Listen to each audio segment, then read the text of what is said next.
ધારી તાલુકાના ત્રંબકપુર ગામ પાસે દીપડાના હુમલામાં મૃત્યુ પામેલ બાળકીના પરિવારને વન વિભાગ દ્વારા 10 લાખનો ચેક અર્પણ કરાયો। થોડા દિવસો પહેલા ધારી તાલુકાના પૂર્વ પાસે દીપડા દ્વારા બાળકી ઉપર હુમલો કરવામાં આવ્યો હતો, જે હુમલામાં બાળકીનું મૃત્યુ થયું હતું। રાજ્ય સરકારની ગાઈડલાઈન મુજબ વન વિભાગે તાત્કાલિક અસરથી મૃતકના પરિવારને 10 લાખનો ચેક આપ્યો હતો।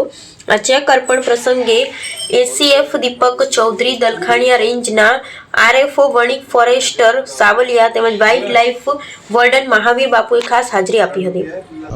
ત્રંબકપુર ગામે દીપડા દ્વારા અહીંયા અર્જુનભાઈ જે છે વાડી મતલબ કે પરપ્રાંતીય મુજબ એમની બાળકીને મૃત્યુ થયેલું હતું અને એમના જે રાજ્ય સરકાર તરફથી અથવા વન વિભાગ તરફથી જે 10 લાખનો ચેક આપવાનું વળતર પેટે થાય છે એ તાત્કાલિક સહાય ચૂકવવામાં આવી છે। આજરોજ અહીંયા સરપંચશ્રી મહાવીર બાપુ તથા રેન્જ ફોરેસ્ટ ઓફિસર તથા તમામ આગેવાનની રૂબરૂ આ ચેક અર્પણ કરાયો છે। ત્રંબકપુર ગામ સરપંચ બોલું છું। હમણાં થોડાક સમય પહેલાં અહીંયા પરસોત્તમભાઈ મોરીની વાડીએ પરપ્રાંતીય મજૂર હતા, તેની બાળકીને દીપડાએ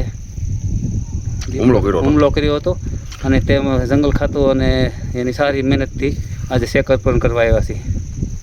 અમરેલી જિલ્લા વાઇલ્ડ લાઇફ વોર્ડન મહાવીર ભગત તરીકે આજે ચેક અર્પણ વિધિ છે, જ્યારે ગુજરાત ગવર્મેન્ટની અને આપણા ધારાસભ્ય જયભાઈની સહાનુભૂતિ તાત્કાલિક જે વળતર છે એ આજે માનવ હાદસા બની ગયો અને એમનો ચેક એમને 10 લાખ રૂપિયાનો અર્પણ કર્યો। અને ખાસ તો વન વિભાગની જે મહેનત છે, રાત દિવસ દોડતા હતા, હું એમની સાથે, કારણ કે જિલ્લા વાઇલ્ડ લાઇફ વોર્ડન તરીકે મારી પણ એટલી જ જવાબદારી બને।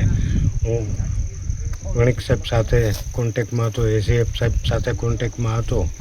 તો જે આ ઘટના ઘટી છે એ તો દુઃખદ ઘટી છે, પણ અત્યારે મારે ખાસ તો દરેક સરપંચોને અને દરેક વાડી માલિકોને એક જ નમ્ર અપીલ છે કે આપ મજૂરો માણસો બહારના પરપ્રાંતથી આવતા હોય, ખોરાકમાં બધું જ ખાતા હોય છે।